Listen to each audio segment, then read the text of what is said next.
Hey y'all, I'm taking a road trip and I just thought I'd jump on. I had some things that I was thinking about and I wanted to share it. You know, we hear so much conflicting information about what do we really need to be healthy. We hear like cardio is important, getting your 10,000 steps a day is what you need in order to be healthy. And I was under that belief for a long time. I felt like, hey, if I'm getting my 10,000 steps in, I'm golden. But what I've come to learn here lately is that what's really important is that we lose fat, especially that visceral fat. And to help us do that, we need resistance training.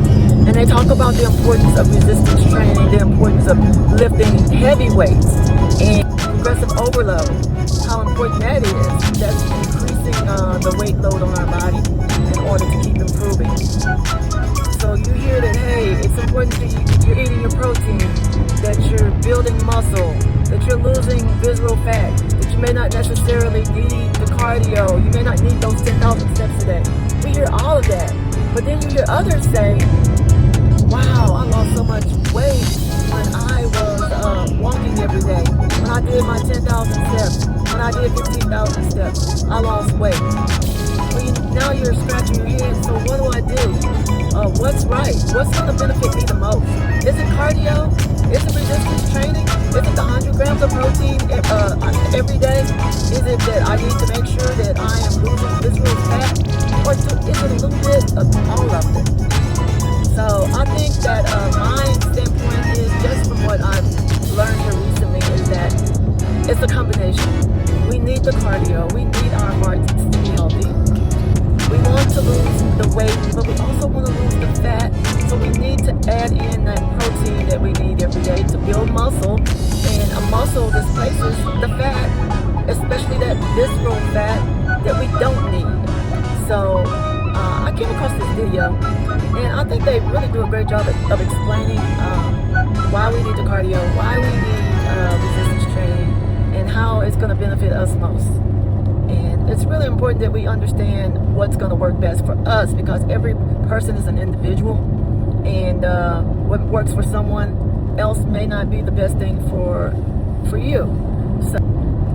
So yes, I'm on a wellness journey. I want to keep my body operating at peak performance for as long as I possibly can. I want to be healthy. I want to live a very long and healthy life, not just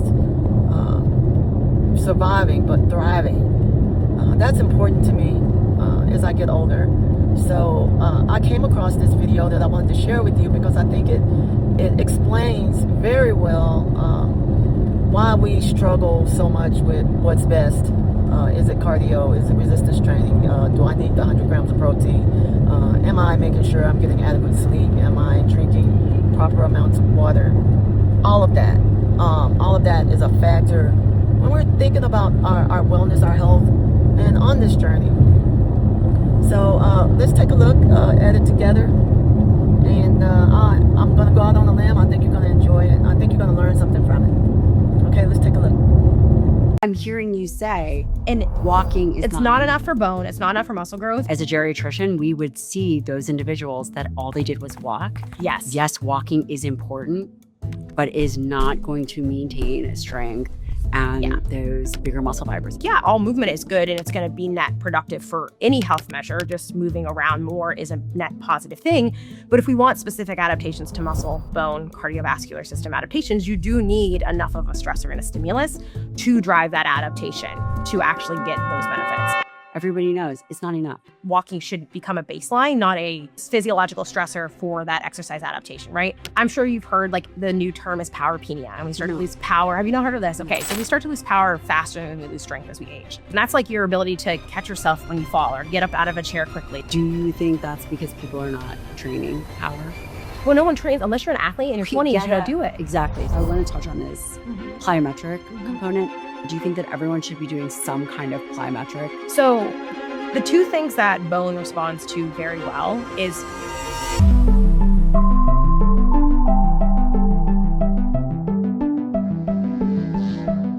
knows by now that resistance training is very important, especially if they're coming from your audience, right? Muscle, protein, all the things. And then cardiovascular training, I think kind of was like really big. And then it kind of got downplayed for the overplay of resistance training.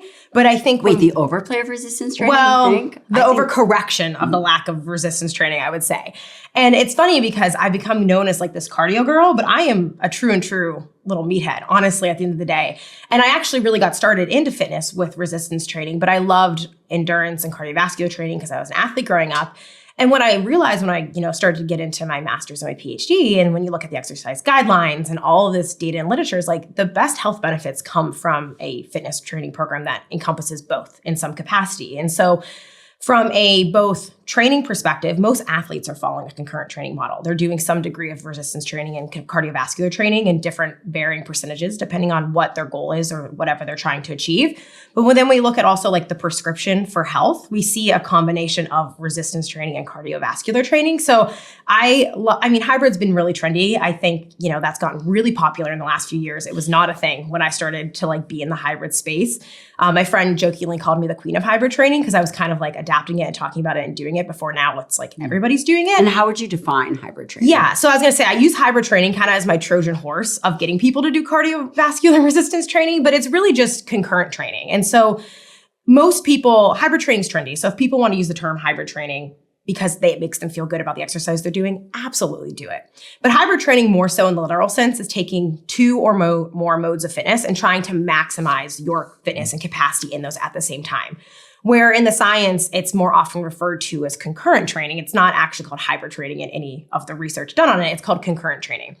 And that is essentially the inclusion of resistance training and some form of endurance or cardiovascular training in the same day, week, or training cycle that a person, or most likely in most studies, it's athletes, are doing. So concurrent training model is a little more broad of like it can kind of adjust to goals, seasons, the person or athlete at hand, where hybrid training is more so like you're truly trying to be as endurance fit as you can be, while also being as fit as you can in strength. But there's also other ways you can find it. It doesn't just have to be classic cardio or running and lifting. It can be multiple sports at the same time.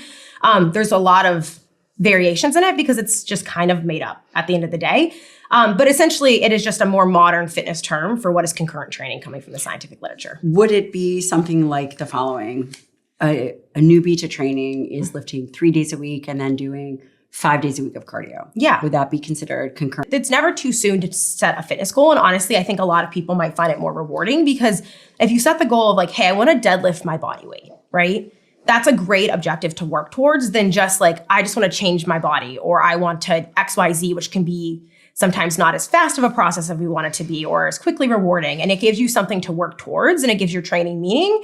And then I feel like especially for a lot of women, it kind of, you have to train hard enough to get to that goal rather than doing some of those things that spin your wheel and just kind of, I don't want to say waste your time because all movement is valuable, but aren't valuable in the sense of moving you closer to like an objective strength or fitness regulation. Because you have to think muscle is a pathway where your body is taking, proteins and building, and it's anabolic. You're trying to build tissue. Where endurance training by nature is catabolic in the sense of it's breaking down fats, carbs, hopefully not proteins, but sometimes for energy and metabolism, because in the moment it's trying just to supply the output. They're kind of antagonist in that sense with each other. So when I say that it is blunted and or different